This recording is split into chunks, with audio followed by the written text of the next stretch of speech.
Assalamualaikum warahmatullahi wabarakatuh.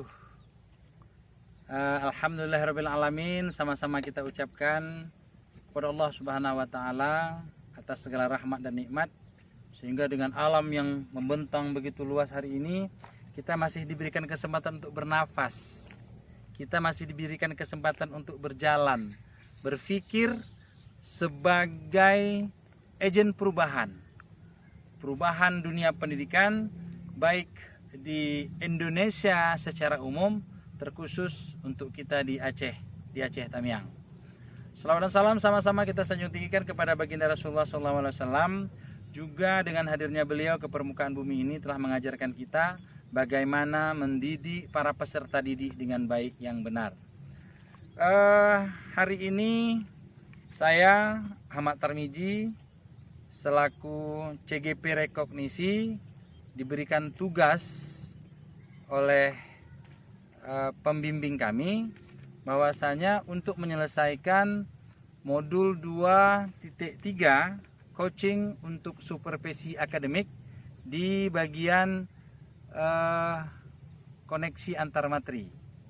Jadi ada beberapa pertanyaan yang harus saya sampaikan, saya jawab. Selanjutnya akan saya unggah di LMS.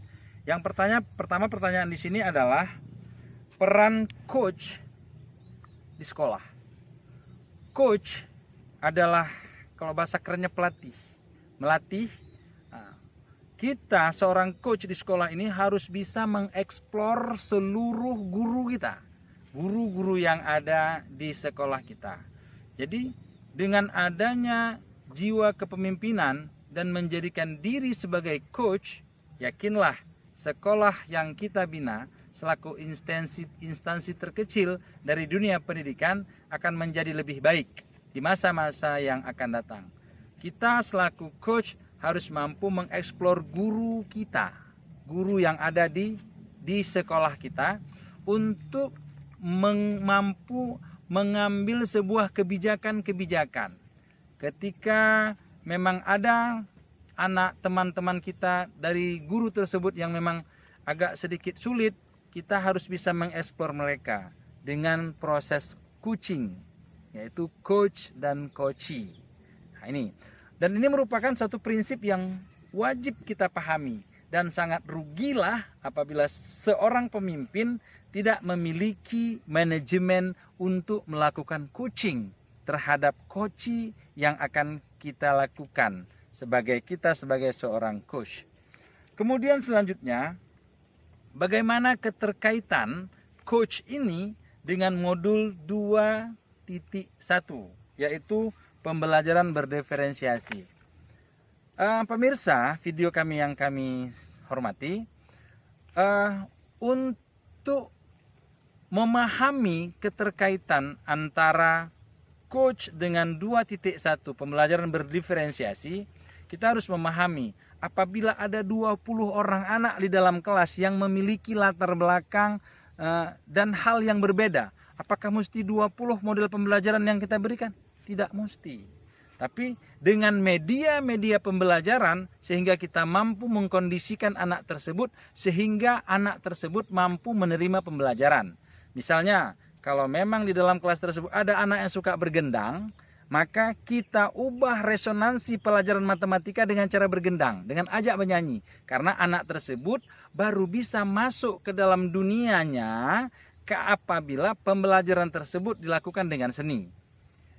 Ada lagi anak mungkin yang menggumpalkan kertas sehingga menjadi sebuah bola. Sepak sana, sepak sini, dan itu bukan bola. Tetapi pada hakikatnya anak tersebut adalah cinta dengan olahraga. Seorang guru harus bisa mengimplementasikan pembelajaran-pembelajaran yang ada di sekolah tersebut dengan seolah-olah kita mempolitisir pembelajaran tersebut dengan olahraga. Di olahraga kita tekankan di situ ada matematika bisa, bahasa Indonesia juga bisa, tapi dengan berbagai macam cara ragam gurunya. Ada mungkin yang dengan berpuisi, ada mungkin dengan bernyanyi, ada mungkin dengan hal-hal lain, sehingga konteks daripada tujuan pembelajaran tersebut dapat terlaksana dengan berbagai macam model gaya anak yang diinginkan. Ingat, kita hari ini sebagai guru harus bisa menuntun anak, bukan menuntut.